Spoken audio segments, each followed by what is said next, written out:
Levítico, capítulo 25. Agora, aqui no começo do capítulo 25, nós vemos que eles devem dar à terra um sábado de descanso, ou seja, um ano sabático. Eles iriam cultivar por 6 anos. No 7º ano, eles deveriam deixar a terra descansar.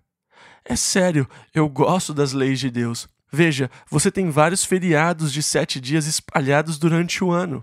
Depois, a cada 7 anos, você relaxa e tira um ano de folga. Você não precisa plantar nada naquele ano. Tudo cresce sozinho e você come do que nascer. Deus disse: se você fizer isso, eu vou fazer com que, no 6º ano, a sua colheita seja muito abundante. Eu lhe darei o equivalente a 3 anos de colheita, para que você tenha sustento até colher de novo no 8º ano. Se você fizer isso. E Deus disse: eu lhe darei um ano todo de descanso. Você vai comer do que a terra produzir. No 6º ano, terá uma colheita tripla, que o sustentará até a colheita do 8º ano. Agora, eu me arriscaria a dizer que alguns, como chamam agrônomos, algo assim, as pessoas da área de agronomia, agrônomos, é isso mesmo. Eu ouso dizer que um dia um agrônomo vai surgir com uma descoberta fascinante, que se você deixar o solo descansar no 7º ano, ocorre um efeito regenerativo sobre a terra de tal forma que ele se manifesta no 6º ano com uma grande safra. E eu tenho certeza de que essa é uma lei natural que Deus estabeleceu. Se as pessoas a seguissem, elas teriam muito sucesso. Elas poderiam ter férias de um ano a cada 7 anos. Agora, essa é a lei de Deus. Nós estávamos falando de leis espirituais. Nós vimos que Deus disse: se você andar na lei, é isso o que eu vou fazer. Você terá abundância, a sua safra vai durar até a outra colheita. Eu tenho certeza de que eles vão descobrir que o solo produz muito mais nos 6 anos e que se você plantar por 6 anos, deixando a terra descansar no 7º, as suas colheitas seriam maiores do que se plantasse nos 7 anos. Eu tenho certeza de que é verdade isso, mas as pessoas dizem: eu não entendo como isso pode ser. E os cientistas dizem criticando: isso jamais funcionaria. Mas eu tenho certeza de que daria certo sim, está escrito. Faz parte das leis que Deus estabeleceu. Seria muito mais fácil para os fazendeiros, muito mais fácil. Eu não acho que a vida do fazendeiro seja fácil. Eu não acho que seja fácil acordar tão cedo todos os dias, mas eles poderiam ter as coisas facilitadas no 7º ano. Iriam só desfrutar. Agora, quando o povo chegou à terra, eles não fizeram isso. Eles eram um bando de sabichões, assim como você. Eles pensavam: bem, nós vamos colher ainda mais no ano que vem. Veja só a safra que tivemos este ano. Vamos plantar no próximo ano, vamos arrasar. Mas eles lutavam constantemente com secas e plantavam além do que deveriam, o que diminuía a fertilidade do solo, e eles desobedeceram às leis de Deus. E então, depois de 490 anos na terra, Deus disse: tudo bem, já chega. A cada 7 anos a terra tinha que descansar, mas vocês não deram a ela nenhum descanso desde que chegaram. A terra trabalhou por 490 anos e nunca recebeu os seus anos sabáticos. Por isso, eu vou lhes colocar na Babilônia por 70 anos, para que a terra tenha seus sábados, o seu descanso. E a terra vai ter o seu descanso. Ela vai descansar por 70 anos porque vocês não lhe deram seus sábados. Porque em 490 anos teria havido 70 anos sabáticos de descanso. E então Deus deu à terra o descanso. Mas veja o benefício que o povo perdeu. Perderam um ano de férias a cada 7 anos. Sabe, eu gosto do programa de Deus. Eu não vejo nada errado com ele. Eu acho que ele é excelente. Eu acho que Deus é muito generoso com o homem. Agora, vamos ler aqui o capítulo 25 de Levítico, versículos 4 e 5. Ao 7º ano haverá sábado de descanso para a terra. Não semearás o teu campo, nem podarás a tua vinha. Ou seja, não toque nela, só descanse. O que nascer de si mesmo da tua cega não colherás. Ou seja, deixe para os pobres, para os servos, que eles venham e colham. O que crescer nas suas vinhas ou nas árvores, deixe para que o povo colha no 7º ano, porque Deus lhe dará o suficiente no 6º ano, uma safra tripla. Eles deveriam contar 7 anos sabáticos, e o ano seguinte, o 50º ano, seria especial. E assim, a cada 50 anos, você tem 2 anos de férias. Este era o ano de jubileu, um ano de verdadeira comemoração. As dívidas eram canceladas, as hipotecas eram canceladas, os escravos eram libertos. Um ano de jubileu a cada 50 anos. Isso era equivalente ao Pentecostes. Você conta 7 sábados e o dia seguinte, o 50º dia, era o dia de Pentecostes. Eles tinham que fazer a mesma coisa com os anos. Você contaria 7 ciclos de 7 anos, e o ano seguinte, o 50º, seria um ano especial, o ano do jubileu. E nós estamos perto de um ano de jubileu, agora. Se não for esse ano, ou o ano que vem, estamos bem perto. Há divergências sobre quando o ano de jubileu realmente deve ocorrer. Alguns poucos dizem que foi em 1979, outros dizem que é em 1981 e muitos como sendo em 1980. Agora, quem sou eu para dizer que ano vai ser esse jubileu? Mas seria muito legal tirar um ano de folga. Se o jubileu fosse no ano que vem, este já seria um ano de descanso. E então os judeus têm o ano do jubileu. E agora ele trata das leis referentes ao ano de jubileu, começando com o versículo 9. Então, no mês 7º, aos 10 do mês, farás passar a trombeta do jubileu. Nós já estudamos esse dia. Que dia era o 10º dia do 7º mês? Yom Kippur. Muito bem. Agora, versículo 10 ao 15. E santificareis o ano 50º, e apregoareis liberdade na terra a todos os seus moradores. Ano de jubileu vos será, e tornareis cada um a sua possessão, e cada um a sua família. O ano 50º vos será jubileu. Não semeareis, nem colhereis o que nele nascer de si mesmo, nem nele vindimareis as uvas das separações, porque jubileu santo será para vós. A novidade do campo comereis. Neste ano do jubileu, tornareis cada um a sua possessão. E quando venderdes alguma coisa ao vosso próximo, ou a comprardes da mão do vosso próximo, ninguém engane a seu irmão, conforme ao número dos anos desde o jubileu, comprarás ao teu próximo, e conforme o número dos anos das colheitas, ele a venderá a ti. Em outras palavras, você, na verdade, não comprava a terra. Você arrendava ou alugava a terra, e o arrendamento iria até o ano de jubileu. Então, você calculava o valor pelo número de anos até o ano de jubileu. Em outras palavras, se o ano de jubileu fosse daqui a 40 anos, você teria que pagar um bom valor pela terra. Mas, se o ano de jubileu fosse daqui a 3 anos, você calcularia o preço de acordo com a proximidade do ano de jubileu, porque no ano de jubileu a terra voltava ao proprietário original. E o mesmo acontecia com os servos. Eles eram libertos. Os escravos deveriam ser libertos no ano de jubileu. Versículo 23. Também a terra não se venderá em perpetuidade, porque a terra é minha. Em outras palavras, a terra é minha, vocês não devem vender para sempre, pois vós sois estrangeiros e peregrinos comigo. Em outras palavras, Deus está dizendo, vocês são meus convidados. Deus diz, a terra é minha, vocês são os meus convidados. E toda vez que eu visito Israel, eu acho fascinante porque eu penso, puxa, Senhor, esta terra é sua e eu estou peregrinando com o Senhor. Eu sou um peregrino com o Senhor. Esta é a sua terra e eu sou apenas um peregrino aqui. E eu amo peregrinar na terra de Israel. É uma experiência fascinante. Versículo 25. Quando teu irmão empobrecer e vender alguma parte da sua possessão, então virá o seu resgatador, seu parente, e resgatará o que vendeu seu irmão. Isso para que fique na família. Aqui no capítulo 25 de Levítico, são dadas diversas leis de resgate ou remissão. Estas leis são muito importantes porque nos dizem respeito. Nós fomos redimidos pelo sangue de Jesus Cristo.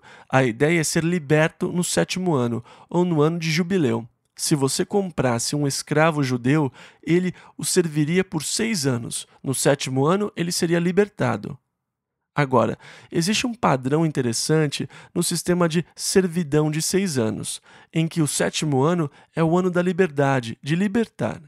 E eu vejo esse padrão na Terra. Eu acredito que Adão tenha vendido a posse que Deus tinha lhe dado há cerca de 6.000 anos. Quanto tempo para completar 6.000 anos? Ninguém sabe, na verdade, mas estamos muito perto e nós sabemos que Adão a vendeu a Satanás. Se você pegar e somar os números da Bíblia, as idades de cada pessoa, você vai ver que foi cerca de 4.000 anos antes de Cristo que Adão pecou contra Deus e entregou a terra a Satanás. Agora, nós estamos no final de 1979. Deve haver alguns anos de diferença que ocorreram por diversos motivos. Mas nós estamos nos aproximando, com certeza nós estamos nos aproximando. Estamos no máximo a 20 anos de completar 6.000 anos de escravidão a Satanás, da posse que ele tem desta terra. Agora, nós sabemos que vai haver um período de 1.000 anos de restauração com o reinado de Jesus Cristo, de justiça, paz e glória sobre a terra. Eu acho que é muito animador o fato de os 6.000 anos estarem quase no fim, porque eu estou pessoalmente convencido de que o 7º milênio da Terra será o glorioso reinado de Jesus. E não devemos estar a mais de 20 anos disso. Agora, eu estou animado com essa ideia. E para mim, não é nada de fim do mundo, mas da glória de Deus. E essa bagunça vai acabar. E eu fico tão animado. Que tempos emocionantes nós vivemos. O final dessa era, a chegada do milênio, a proximidade do final do milênio que antecede o glorioso milênio de Cristo. Ele vai governar e reinar por 1.000 anos sobre essa terra. Ele vai governar e reinar para sempre. 1.000 anos será nessa terra e nós vamos governar e reinar com ele, como reis e sacerdotes. Você consegue imaginar isso? Nós estamos muito perto. Isso é muito emocionante. Eu amo isso. Então temos a lei do resgate aqui no capítulo 25. O resgate do pobre pelo parente remidor. Que linda figura de Cristo! Se o homem é incapaz de se redimir, o parente mais próximo pode fazer o resgate por ele. Agora, o homem não podia resgatar o mundo, então Cristo se tornou homem para que pudesse ser parente do homem e resgatar a terra de volta para Deus. Era preciso que ele se tornasse homem, que ele se tornasse nosso irmão, que ele se tornasse nosso parente resgatador, ou remidor, se você me permitir. O que o homem não podia fazer, Jesus Cristo fez.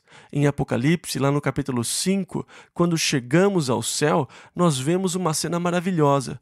Nós vemos o anjo com um livro, escrito por dentro e por fora, com 7 selos, a escritura da terra, que proclama: quem é digno de abrir o livro e de desatar os seus selos?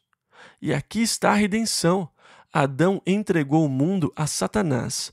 Ele está em sua posse. Ele disse a Jesus: a mim me foi entregue e dou a quem quero. Quem é capaz de resgatar a terra agora? E João começa a chorar convulsivamente, porque nenhum homem era digno de tomar o livro e abrir os selos. É isso mesmo, nenhum homem podia fazê-lo. E enquanto João chorava, os outros disseram: não chores, eis aqui o leão da tribo de Judá, para abrir o livro e desatar os seus 7 selos. E olhei, e eis que estava no meio do trono um cordeiro, como havendo sido morto. E veio e tomou o livro da destra do que estava assentado no trono. E havendo tomado o livro, os 4 animais e os 24 anciãos prostraram-se, tendo harpas e salvas de ouro cheias de incenso, que são as orações dos santos. E cantavam um novo cântico, dizendo: digno és de tomar o livro e de abrir os seus selos, porque foste morto, e com teu sangue nos compraste para Deus de toda a tribo, e língua, e povo, e nação. E para o nosso Deus nos fizeste reis e sacerdotes, e reinaremos sobre a terra. Lemos isso em Apocalipse 5, do versículo 5 ao 10. Como eu anseio pelo dia que eu estarei lá, diante do trono de Deus, cantando o glorioso cântico dos remidos. E então, a lei do resgate foi colocada aqui para o seu benefício, para você entender o porquê de Jesus ter vindo como homem, por que era necessário que ele se tornasse homem, para se tornar um parente remidor. O capítulo 25 é fascinante sob esse ponto de vista. Você se beneficiaria muito se o estudasse mais cuidadosamente. Levítico, capítulo 26. E aqui, no capítulo 26, Deus reitera que eles devem adorá-lo. Versículo 1 ao 3. Não fareis para vós ídolos, nem vos levantareis imagem de escultura, nem poreis pedra figurada na vossa terra, para inclinar-vos a ela, porque eu sou o Senhor vosso Deus. Guardareis os meus sábados e reverenciareis o meu santuário.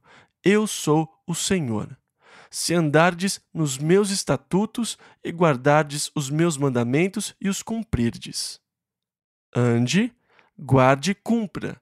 Alguns mandamentos de Deus envolvem andar, alguns deles demandam nossas ações, e alguns deles são vetos, são coisas que devemos guardar e nos resguardar. E então agora Deus diz, se você fizer isso, se você obedecer, se você andar, se você guardar, é isso o que eu vou fazer. Deus dá as condições para as bênçãos. Eu quero abençoá-los, Deus está dizendo. Essas são as regras e leis para a prosperidade. E se vocês as guardarem, é isso o que vai lhes acontecer. Versículo 4 ao 8. E vos darei as chuvas a seu tempo, e a terra dará a sua colheita, e a árvore do campo dará o seu fruto, e a debulha se vos chegará a vindima, e a vindima se chegará à sementeira, e comereis o vosso pão a fartar, e habitareis seguros na nossa terra. Ou seja, eu vou abençoá-los e fazê-los prosperar na terra. Vocês terão muita comida, muita colheita. O fruto vai durar até a outra colheita. Vocês vão comer do pão até se fartar.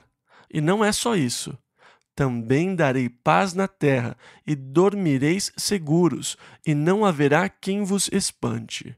E não somente isso, farei cessar os animais nocivos da terra, e pela vossa terra não passará espada.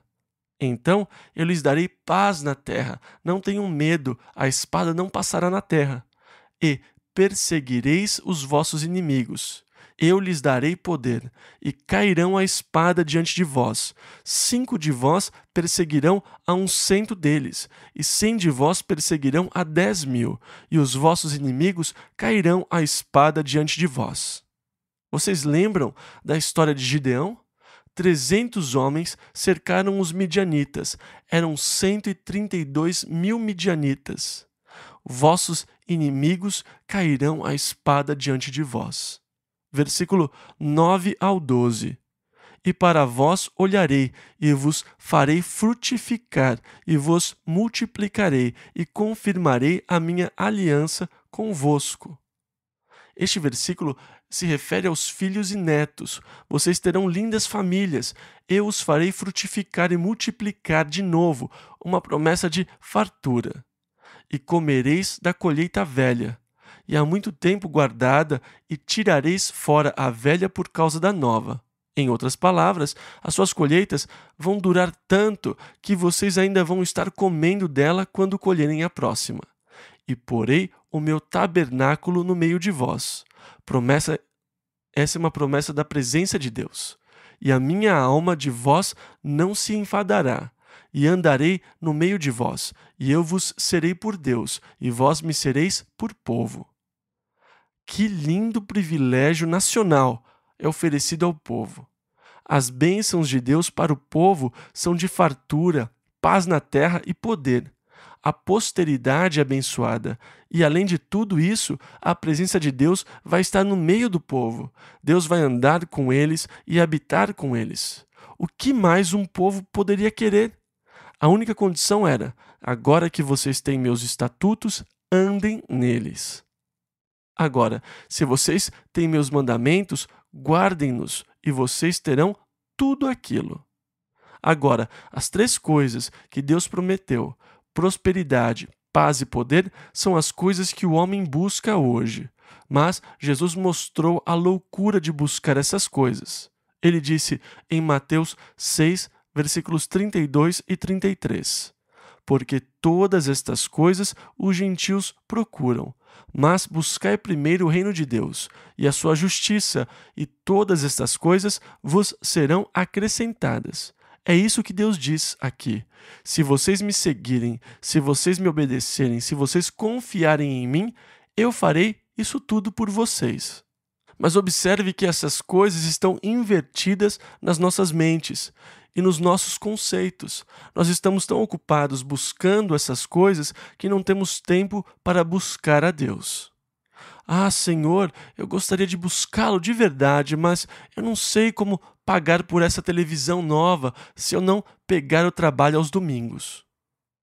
Se eu desse a Deus as primícias do meu coração, as primícias da minha vida, se eu o adorasse, o seguisse e obedecesse, Ele faria todas aquelas coisas por mim. E você diz: mas como? Eu sei sobre isso tanto quanto eu sei como a gravidade funciona. Eu sei que ela funciona, mas eu não sei como. Eu sei que a eletricidade funciona, mas eu não sei como. Ah, mas eu não quero colocar a minha confiança em nada que eu não entenda. Quantas senhoras essa noite vão para casa dirigindo hoje? Vocês entendem de motor de combustão interna? Ah, não, mas isso é diferente. É sempre diferente, não é? Agora, Deus disse aqui, versículo 13: Eu sou o Senhor vosso Deus, que vos tirei da terra dos egípcios. Por que eu os tirei de lá? Eu os tirei e para que não fosseis seus escravos, e quebrei os timões do vosso jugo, e vos fiz andar eretos. Isso por causa da escravidão. Quer dizer, eles andavam curvados com tanta carga que você não iria acreditar. Sabe, depois de anos carregando fardos tão pesados, você acaba ficando de um jeito que você anda curvado, de tanto carregar centenas de quilos nas costas. Você chega a um ponto que acaba andando curvado. Mas Deus disse: Vejam, eu os libertei para que vocês andassem eretos, porque eu sou o Senhor, e eu os tirei de lá, para que não fossem mais escravos, para que não os servissem mais. E agora eu quero que vocês sejam meus servos. Como servos de Deus, vocês podem andar eretos. Jesus disse em Mateus 11, versículos 29 e 30: Tomai sobre vós o meu jugo, porque o meu jugo é suave e o meu fardo é leve. E algumas pessoas tentam fazer você pensar que o jugo do Senhor é pesado. Nos dias de Jeremias, esses profetas, ou supostos profetas, saíam dizendo: Ah, o peso do Senhor, como se fosse algo pesado. E então Deus disse a Jeremias. Jeremias tem uma frase que eu já ouvi tantas vezes que fiquei cansado dela. Eu nunca mais quero ouvi-la de novo. Jeremias, se você disser essa frase, eu vou me recusar a falar com você. É uma frase corrompida, o peso do Senhor. Estou cansado dela. Não a use. Apague-a do seu vocabulário. Esses sujeitos saem por aí dizendo: o peso do Senhor, o peso do Senhor. E Jesus disse: meu jugo é suave e o meu fardo é leve. Ah, irmão, eu estou orando para eu poder continuar sob o fardo pesado que Deus colocou sobre mim. Quem o colocou sobre você? Ei, se o fardo é tão pesado que você não consegue carregar, eu suponho que você tenha assumido algo que Deus não colocou sobre você, meu irmão. Se você acha tão pesado que não consegue dar conta, então ele não vem do Senhor, porque o seu jugo é suave. Se está tão pesado que você não está dando conta, não é o fardo dele, seu fardo é leve. Mas nós assumimos coisas que Deus não coloca sobre nós. Por que nós as assumimos? Ah, isso porque eu gosto de receber a glória do homem. Então eles assumem compromissos. Ah, irmão, com prazer, todos vão ver? Ah, terei muito prazer. Então eu assumo compromissos diante dos homens. Isso é triste, porque o fardo fica muito pesado.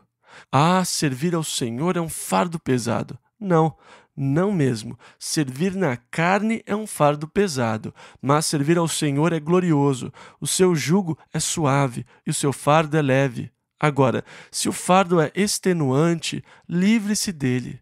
Não é de Deus. Encontre o fardo do Senhor. Servir ao Senhor é excitante, glorioso, prazeroso. Lá no Salmo 40, versículo 8, nós lemos: Deleito-me em fazer a tua vontade, ó Deus meu. É assim que deveria ser sempre. E agora o Senhor diz aqui, no versículo 14 ao 16: Mas, se não me ouvirdes e não cumprirdes todos estes mandamentos, e se rejeitardes os meus estatutos, e a vossa alma se enfadar dos meus juízos, não cumprindo todos os meus mandamentos, para invalidar a minha aliança, então eu também vos farei isto. E estas são as condições: guarde os mandamentos, eu o abençoo. Quebre os mandamentos, eu quebro você. Versículo 16: Sobre vós terror, a tísica e a febre ardente, que consumam os olhos e atormentem a alma, e semeareis em vão a vossa semente, pois os vossos inimigos a comerão. Vocês lembram quando Gideão estava malhando o trigo? Ele o fazia numa caverna, escondido dos midianitas, porque os midianitas ficavam recuados e deixavam os israelitas colher o trigo, guardar, malhar. Depois eles chegavam e levavam tudo embora. Os midianitas não eram bobos, eu acho, mas é difícil para a parte que faz todo o trabalho. Versículo 17 ao 33. E porei a minha face contra vós, e sereis feridos diante de vossos inimigos, e os que vos odeiam de vós se assenhorearão, e fugireis, sem ninguém vos perseguir. E se ainda com estas coisas não me ouvirdes, ou seja, se vocês continuarem teimosos, existindo, se vocês não derem ouvidos, então eu prosseguirei a castigar-vos 7 vezes mais, por causa dos vossos pecados, porque quebrarei a soberba da vossa força. Agora, ele tinha prometido que lhes daria força, e agora ele vai quebrar o orgulho da sua força. E farei que os vossos céus sejam como ferro, e a vossa terra como cobre.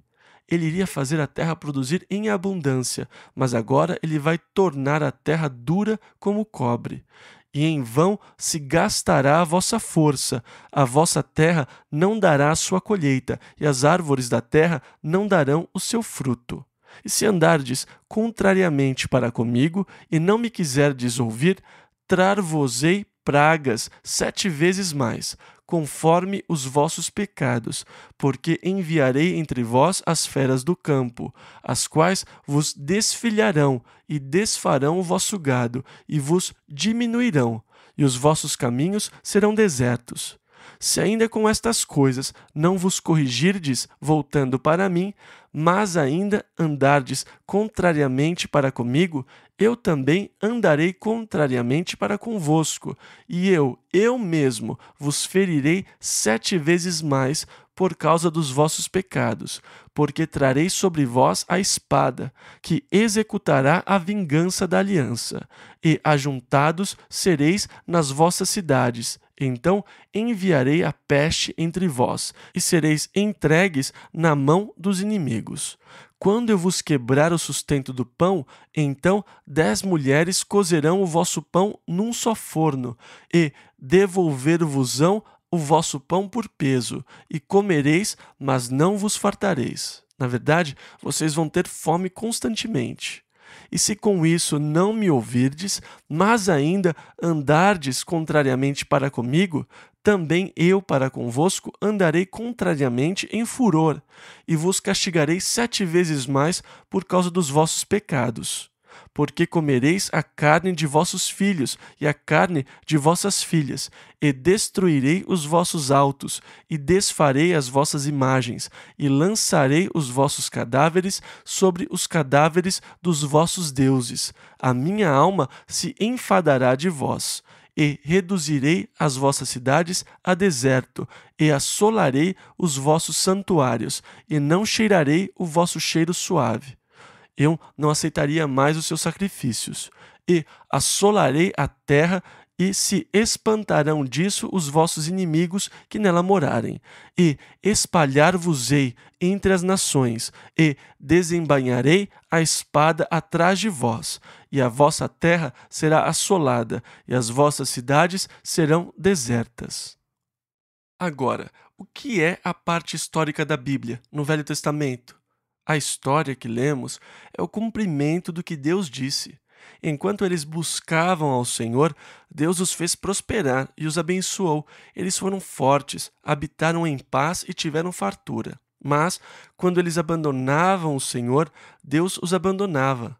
Todas as coisas que Deus disse que iria acontecer com eles, aconteceram. Eles até comeram seus próprios filhos, quando Samaria foi cercada por Ben-Hadad.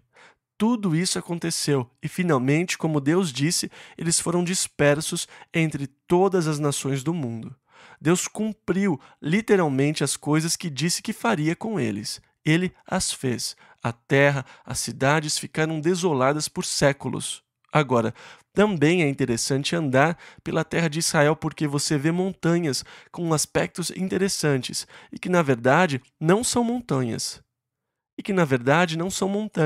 São colinas que não são colinas, são montes, são ruínas de cidades, e há centenas desses montes por toda a terra. Um dia, quando eu tirar umas férias sabáticas, eu gostaria de pegar uma pá e ir cavar num daqueles montes. Porque muitas cidades viraram ruínas, e elas estão lá, cobertas com terra, totalmente desoladas, como Deus disse. Versículo 34 ao 44. Então a terra folgará nos seus sábados, o que sem dúvida aconteceu, todos os dias da sua assolação, e vós estareis na terra dos vossos inimigos. Então a terra descansará e folgará nos seus sábados. Todos os dias da assolação descansará, porque não descansou nos vossos sábados, quando habitáveis nela. E quanto aos que de vós ficarem, eu porei tal pavor nos seus corações, nas terras dos seus inimigos, que o ruído de uma folha movida os perseguirá. E fugirão como quem foge da espada, e cairão sem ninguém os perseguir. Ou seja, eles terão medo em seus corações, para onde forem terão medo, por causa das perseguições que vão acontecer. E cairão uns sobre os outros como diante da espada, sem ninguém os perseguir, e não podereis resistir diante dos vossos inimigos, e perecereis entre as nações, e a terra dos vossos inimigos vos consumirá. E aqueles que entre vós ficarem se consumirão pela sua iniquidade nas terras dos vossos inimigos, e pela iniquidade de seus pais com eles se consumirão. E Deus declara: então confessarão a sua iniquidade e a iniquidade de seus pais com as suas transgressões, com que transgrediram contra mim, como também eles andaram contrariamente para comigo. Eu também andei para com eles contrariamente, e os fiz entrar na terra dos seus inimigos. Se então o seu coração incircunciso se humilhar, e então tomarem por bem o castigo da sua iniquidade, também eu me lembrarei da minha aliança com Jacó, e também da minha aliança com Isaque, e também da minha aliança com Abraão me lembrarei, e da terra me lembrarei. E a terra será abandonada por eles, e folgará nos seus sábados, sendo assolada por causa deles, e tomarão por bem o castigo da sua iniquidade, em razão mesmo de que rejeitaram os meus juízos, e a sua alma se enfastiou dos meus estatutos. E, demais disto também, estando eles na terra dos seus inimigos, não os rejeitarei, nem me enfadarei deles, para consumi-los e invalidar a minha aliança com eles, porque eu sou o Senhor seu Deus. Em outras palavras, Eu os preservarei como um grupo étnico. O que Deus fez realmente? Ele manteve a sua promessa, manteve a sua palavra. Nenhuma outra nação teve o mesmo destino. Toda nação que ficou sem sua terra natal desapareceu como grupo étnico. Mas não o judeu. Ele permaneceu como judeu até o dia de hoje. Deus manteve a sua palavra. Versículo 46. Estes são os estatutos, e os juízos, e as leis que deu o Senhor entre si e os filhos de Israel, no monte Sinai, pela mão de Moisés. E assim, Deus lhes deu as leis, depois lhes deu as condições. Se vocês as guardarem, eu os abençoarei. Quebrem as leis e estas coisas lhes acontecerão. E assim as coisas que aconteceram. E então, as coisas que aconteceram foram as coisas que Deus disse que iriam acontecer. E você não pode culpar Deus porque elas aconteceram. Deus disse que elas iriam acontecer. Se eles tivessem ouvido a Deus, eles saberiam. Levítico capítulo 27, versículos 1 e 2. Falou mais o Senhor a Moisés, dizendo: Fala aos filhos de Israel e dize-lhes: quando alguém fizer particular voto, segundo a tua avaliação serão as pessoas ao Senhor. Agora, se você fizer um voto a Deus e disser: Deus, eu vou lhe dar a minha vida, maravilhoso. Agora eu queria a minha vida de volta, Senhor. Eu decidi que não vou mais lhe dar a minha vida. Bem, Deus não faz esse tipo de jogo com você. Você quer voltar atrás agora? Você não quer mais dar a sua vida a Deus? Tudo bem, deposite 50 ciclos no tesouro. Você teria que comprar a sua vida de volta. Você fez um voto, você assumiu um compromisso. Deus, eu vou lhe dar a minha vida. Ah, agora eu a quero de volta. Tudo bem, você pode comprar a sua vida de volta por 50 ciclos ou 60. Quanto? 50 ciclos de prata, se você for homem. Se você for mulher, você se dá bem, só 30 ciclos de prata. Agora, a ideia principal é para ser cuidadoso com o que promete a Deus.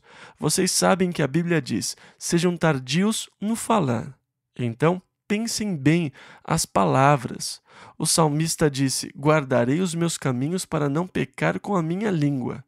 Eu imagino quantas vezes nós não pecamos com nossos lábios quando fazemos votos a Deus.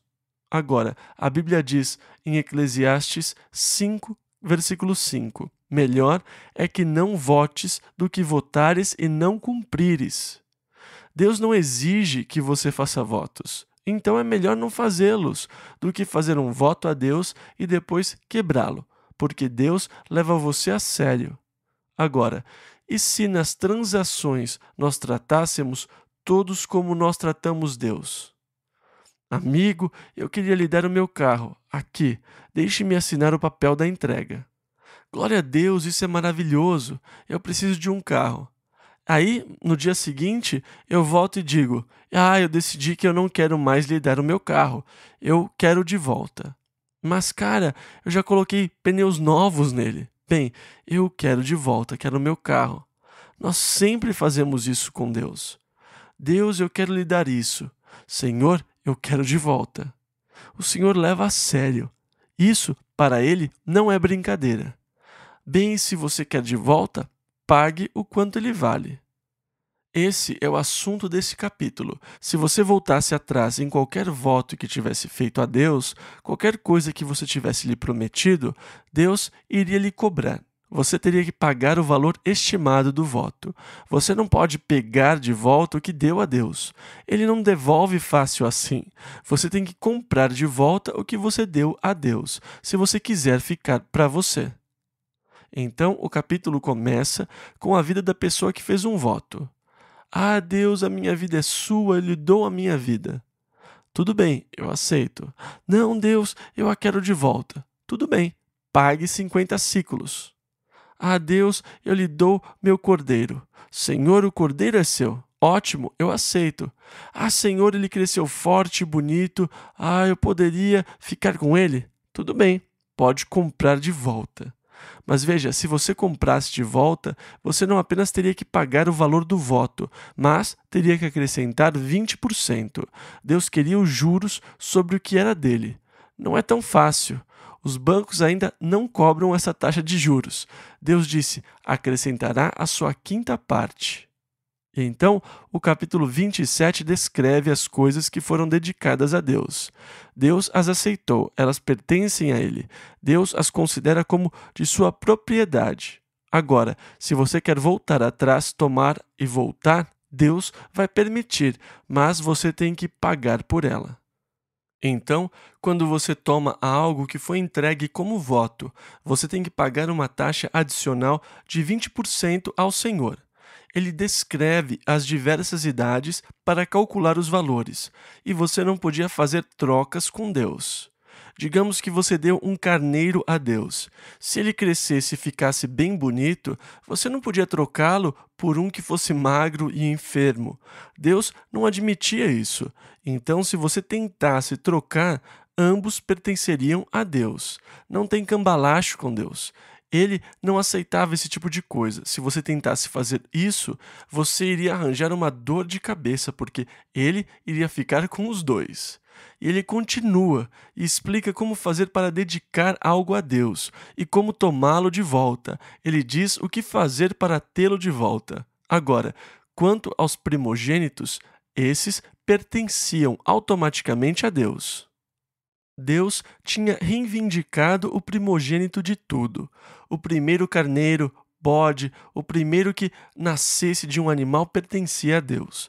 Se você quisesse ficar com ele, você teria que comprá-lo de Deus. Deus reivindicou o primogênito de tudo para si. Até mesmo o seu primeiro filho teria que ser resgatado. Ele era o primogênito, então Deus o tinha reivindicado para si mesmo. Ele tinha dito: o primogênito é meu, se você o quiser, você pode resgatá-lo. Deus é um negociador astuto e ele negocia de maneira bem franca.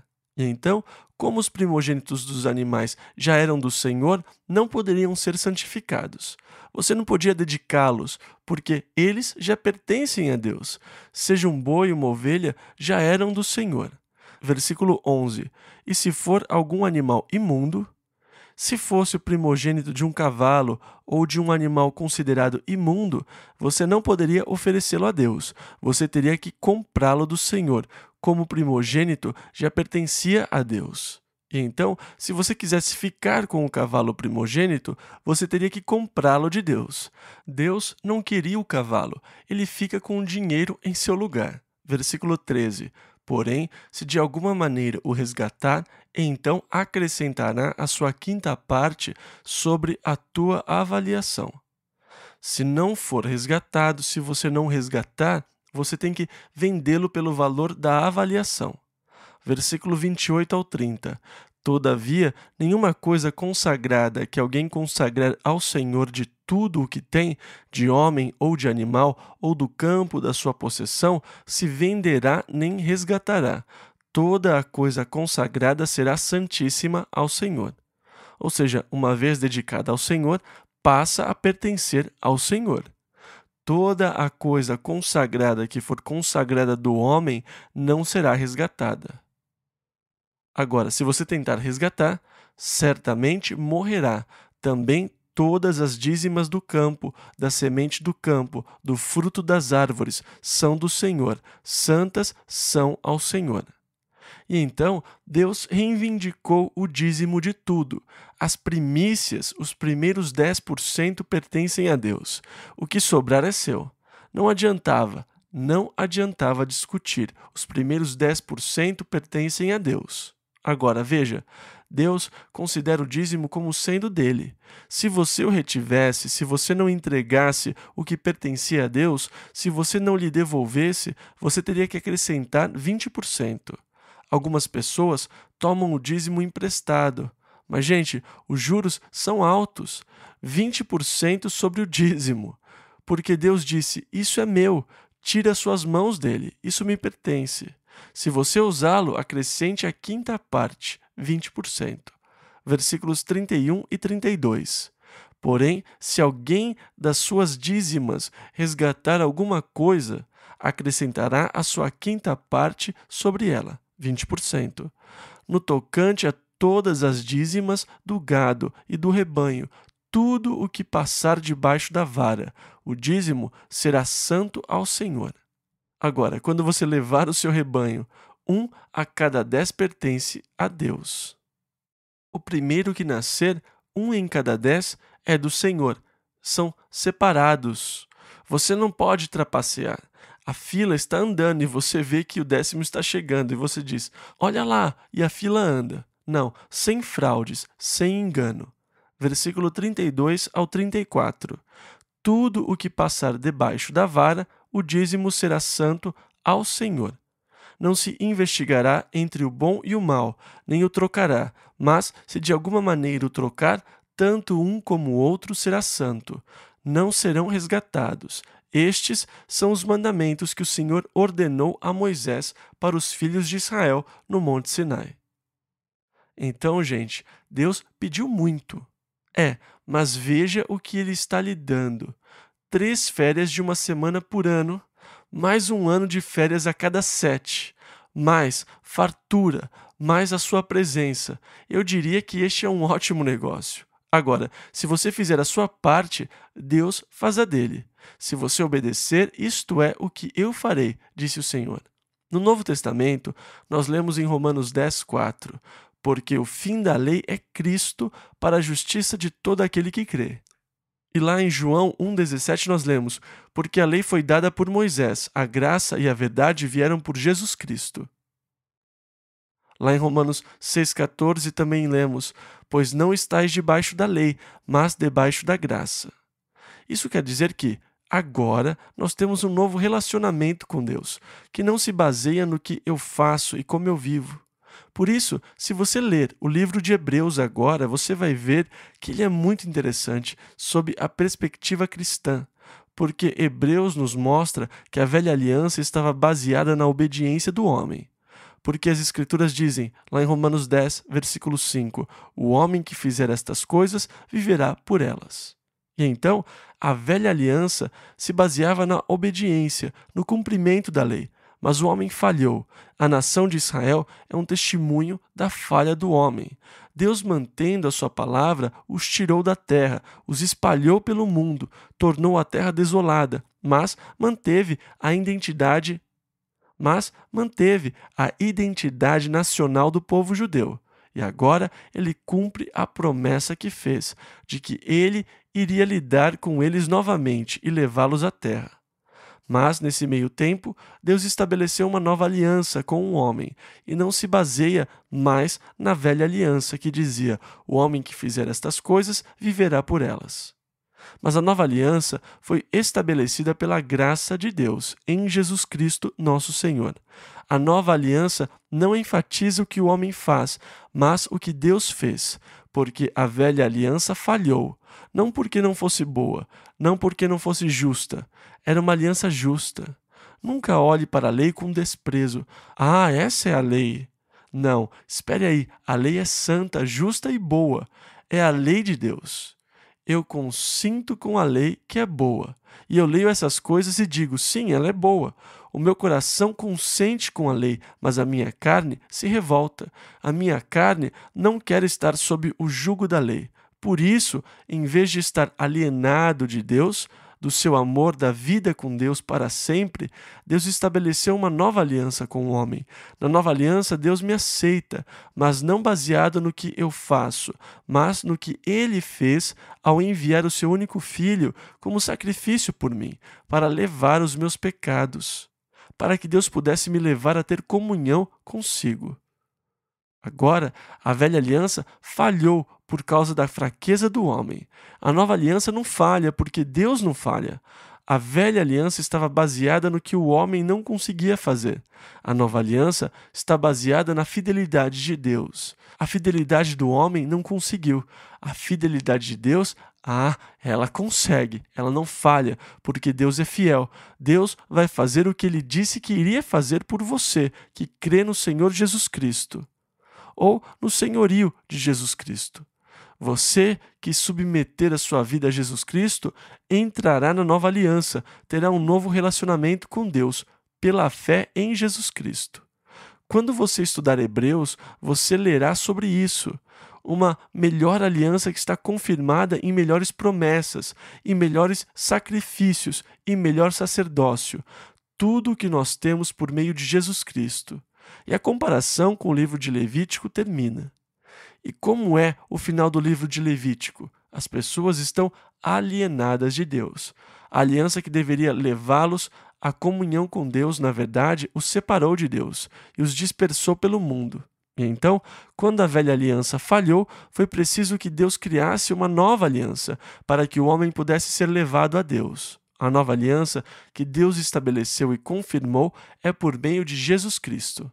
Agora, se você não quer Jesus Cristo, a única maneira pela qual você pode se relacionar com Deus é sob a velha aliança. Ninguém conseguiu se relacionar com Deus sob a velha aliança, mas esta seria a sua única escolha.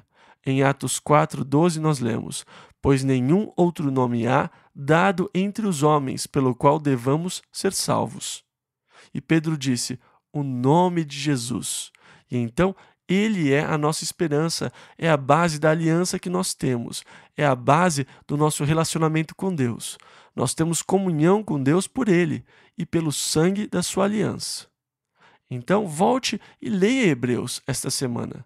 Você vai ver que o livro de Hebreus vai tomar vida e se abrir para você como nunca antes, após receber essa base aqui em Levítico sobre a aliança que falhou. Agora, volte e reafirme o relacionamento que você tem com Deus pela nova aliança em Jesus Cristo, firmada em melhores promessas. Vamos ficar em pé? Mas agora, quando começarmos o livro de Números, toda vez que você chegar aos números de fato, pode pular, se você quiser, porque não é leitura obrigatória. Quando você chegar nas genealogias, pode pular, elas não são leituras obrigatórias. Eu vou dispensar vocês disso, mas tem algumas pepitas escondidas nas genealogias, algumas verdades e conceitos. Então, nós vamos estudar os 10 primeiros capítulos de Números na próxima semana, mas vocês não precisam ler tudo. Há partes que vocês podem passar por alto, mas não passe por alto de tudo, porque há verdades preciosas nos 10 primeiros capítulos de Números. Então, que o Senhor o abençoe e o faça prosperar no seu amor, na sua graça e na sua plenitude. Que você possa experimentar a força da alegria do Senhor. Que você seja firmado na esperança que é nossa por meio de Jesus Cristo, enquanto aguardamos a gloriosa volta do nosso grande Deus e Salvador, que irá estabelecer o reino de Deus e nos levará para reinar com Ele, na terra que será renovada e revitalizada, uma terra onde, sem dúvida, nós vamos guardar os sábados, os anos e tudo mais, a gloriosa era do Rei. Que Deus o sustente e lhe dê força e poder, em nome de Jesus.